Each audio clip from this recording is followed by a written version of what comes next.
Good night. How everyone doing? Good night. God is good and God is good all the time. My name is Irma J. I'm here to give a spiritual divine word on tonight. And the topic going to be Jacob. He wrestled with an angel. Well, he thought he was wrestling with an angel.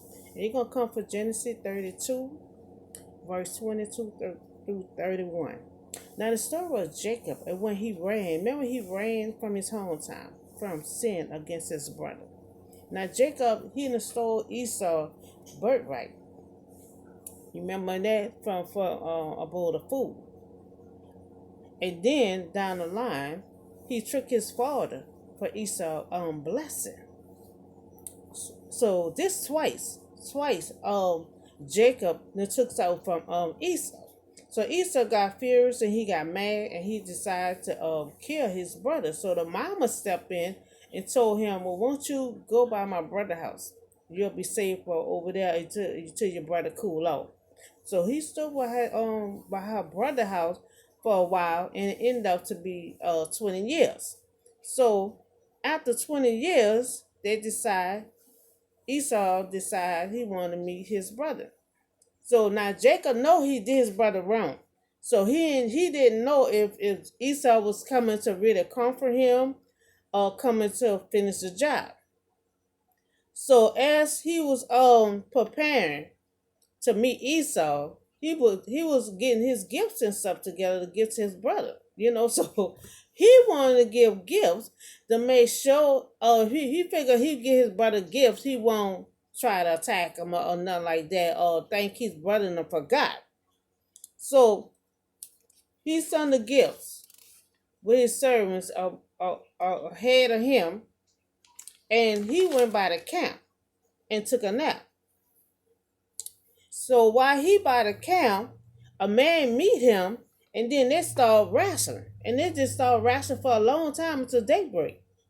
So when the man saw that he couldn't overpower Jacob, he told him to let go. Jacob refused to let go. So the man he called in the Bible, he called him a man because he didn't know that was God he was wrestling.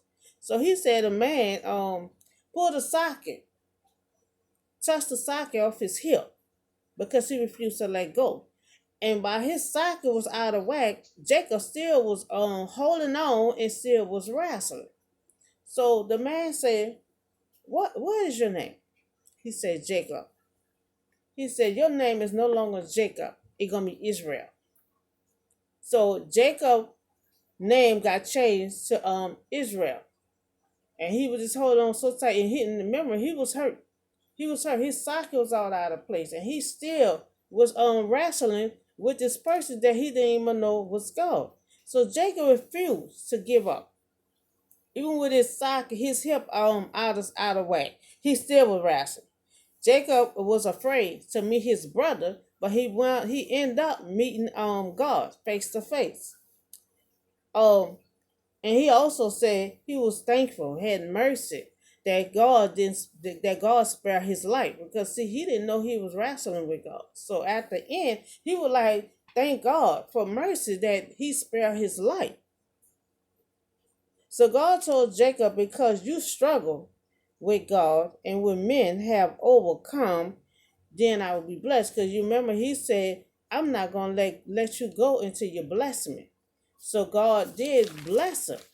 So the place that he was wrestling with God with, he named it Penning, meaning face to face. So now all this going on, he never met Esau yet. So along his journey, Jacob received a special revelation from God. Now God promised Jacob land, numerous offspring, blessings. Remember, God sticks to his promise. He told Jacob, asked him, told him, I'm not gonna let go till you bless me. So God said, I will bless you. So now God telling him, yeah, I'm gonna bless you. You're gonna be blessed to the entire earth. You're gonna be blessed with numerous blessings, land. So God always sticks to his word and he still bless him. Now God specific command to Jacob is to go back to Bethlehem. That was his hometown. And he ran from there, from all the stuff that he did to his brother. But now God told him to go back to your hometown and build an altar. to God. Now God told him to go back home. Now he done ran from his hometown for 20 years. So now he have to go back to his hometown. Now why did God tell him to go back to his hometown? Well, it was a separation from sin. So Jacob remembered that God told him to build an altar, meaning he wanted him to fellowship in the house of the Lord. So now God wanted him to fellowship, because he did a whole lot of stuff in his hometowns. So he said that was separation